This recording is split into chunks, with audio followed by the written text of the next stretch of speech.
We have seen some seriously amazing attacking football, attacking front three sets in so many different teams throughout the past, 20 years or even more. But there's just something about Prime MSN. It was just an absolutely amazing attacking threat. Yes, this one is called the MSN machine. MSN, of course, being Barcelona's own Messi, Neymar, and Suarez, or Suarez and Neymar, I should say. So we're going to take a look at Joshua Daly's take on this. Basically, the description on his page, on the page he did it from, says, Prime Barcelona is the focus point today. We recreate the incredible retro trio partnership inside of Football Manager with the aim of outscoring everyone and lifting every trophy possible. Can we do it? Well, they used it with Barcelona of today, got an 85% win rate with 34 played, 29 wins, 4 draws, and 1 loss. Goals for 3.8 per game, it seems. So we're going to see how it does with our three teams of Liverpool, Aston Villa, and our championship side of Ipswich Town. So can Liverpool live up to the hype of Prime Barcelona? Let's check it out. Well, as we take a look at the Premier League table, 23, 8, and 7 in 38 matches. 93 goals is pretty nice. Looks like you're leading the league there. 77 points, though, is not. Aston Villa all the way down in 7th, 66 points, 77 goals. Not bad, especially the ratio between points and goals, but overall, we've definitely seen these two higher up in the table. But overall, let's take a look at the domestic cups. Over Manchester United in the Carabao Cup final 2-0. So there's one trophy. Unfortunately, out in the FA Cup quarterfinals against Arsenal in penalties. And in Europe, losing out to Copenhagen in the semi-finals of the Europa League. Unfortunately, again, losing out in penalties. So you come so close and you just can't get it past. But 6-0 over Ajax. Wow. So overall, yeah, second place, not bad. Still 11 points behind Manchester City. I would say you could do a little bit better. Knocked out in the semis of the Europa League, knocked out in the quarters of the FA Cup, but winners of the Carabao Cup is pretty nice. Schedule-wise for Liverpool, goals 31 for Nunez, 22 for Salah, not too bad. You got a couple of in double digits. 16 assists for Trent, 12 for Luis Diaz and Szoboszlai apiece, and then average rating Darwin Nunez was 7.33. Aston Villa unfortunately did not fare nearly as well as Liverpool did, but Carabao Cup quarterfinals losing out to Liverpool. I didn't even notice that, 0-2, but 2 all in penalties, the FA Cup in penalties. But 5th round is where you lose out there. However, they go home with a trophy themselves, the Conference League final over Brighton 3-1, and you've got some seriously big numbers here. 4-0 over Zorya, Sparta Prague 5-0, AZ 4-0, 3-0. So overall, a nice job. So overall for Aston Villa, 7th place, not great.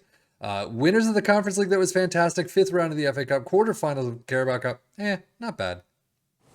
So Aston Villa's squad, you can see 36 goals for Ollie Watkins, all the way down to 13 for Diaby and Luis apiece, and then assists 14 for John McGinn and Jacob Ramsey, and then average rating, Robin Olsen's in there, but Ollie Watkins with a 7.21.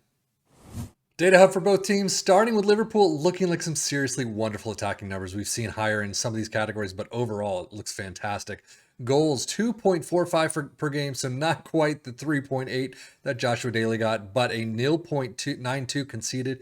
We've seen better, but still not too bad at all. As long as it's that under that 1, I'm good. And then Aston Villa, they didn't reach much. At 7th place, what do you expect? But goals per game, 2.03, so they broached the 2.0 mark, but the 1.37 conceded is kind of on their average side, but still would like that a little down. Premier League stats, they are all over the place, but most points per game, as we like to see, 2.03 is it for Liverpool. Wow, 2.32 for Man City. Aston Villa with a 1.74, but the prime stuff, most goals, Liverpool with 93 topping the league, Aston Villa in 5th with 77. Fewest shots against, Liverpool in 3rd with 274. Most possession, 57% down to 53 for Aston Villa. Most dribbles made, Liverpool in 6th with 650. Best pass completion, both teams with 88%. Most shots for Liverpool in 2nd with 560. But now seeing the Premier League teams, how do you think Ipswich Town did? Well, 4th place. Not bad. Definitely would be happy with this outcome, especially with the promotion right there. They won the playoff. But Ipswich Town in 4th place, 89 points, 79 goals. We definitely have seen higher. And if we look at the playoffs themselves, they beat Middlesbrough 1-0 to win the final and reach the Premier League. Domestic Cups for Ipswich Town, cruising up until the semifinals, the Carabao Cup. Liverpool just dropped them out in both times. But they do beat the likes of Brighton, Hull, Huddersfield. They've had a pretty nice run. Bournemouth, though, they get through them in the FA Cup. They lose out in the fourth round, though, against Norwich. So overall, fourth in the championship is definitely not a bad outcome, and especially because they get promoted, they get to the Premier League next season. Very well done. Fourth round against Norwich in the FA Cup, that's not great. But Carabao Cup semis, that's pretty nice. Squad-wise for Ipswich Town, you got 22 goals for Hurst. We've seen higher, but at least he's getting the 55 appearances that he should be. But all the way down to 11 and 10 for Luongo and Chaplin, but assist 12 for Connor Chaplin. Is Leif Davis gone again? Leif Davis looks like he has left the building. Yeah, he is no longer at the club. So 12 assists it is for Connor Chaplin. That is too bad. But 717 for Al Hamadi with 12 appearances off the bench. But 704 for Hladky.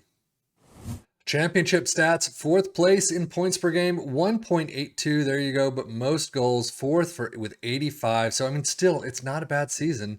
In terms of some of the stats, but few shots against, seventh with 430, most possession, 55%, most dribbles made, Ipswich in seventh with 725, and then most shots for in eighth with 526.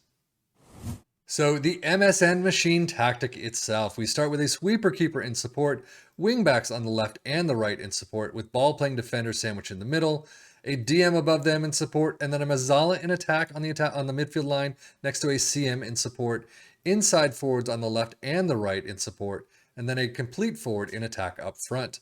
Positive mentality, in possession, attacking with his wide, play out of defense, passing directness is shorter, tempo is slightly higher, low crosses, work the ball in the box and be more expressive. In transition, counter, distribute to the back line and take short kicks. And then out of possession, a high press line of engagement, a higher defensive line, trigger press more often, prevent short goalkeeper distribution, and that's it. So now overall, how did this do for our three teams? Not too bad. I mean, Ipswich Town getting promoted fourth place is pretty nice. However, this is always something I'm going to completely remind you every time. This was made for a specific, this was really made for a specific team with Barcelona. You'd love to play with the, MSN players, but I think they're a little too old to throw into FM24 and get the same results. But this is trying to mimic that MSN style tactic way back when with the current Barcelona team. I do not know if he tried it out with another team, with other teams throughout other leagues, but in these leagues, it worked okay. Liverpool, second place, not bad. The points is what matters, though, is what I'm kind of frowning upon right now. Aston Villa in seventh is not great table positioning for them, but, it looks okay in terms of this style of table. But I think they could have done better. I think you could do better if you took control of this yourself. So definitely check it out. See how it is. See how it plays out with your team. Let us know in the comments below. But that has been MSN the Machine. I am Seffian FM for the Football Manager blog channel saying thank you as always for watching. Take care and enjoy.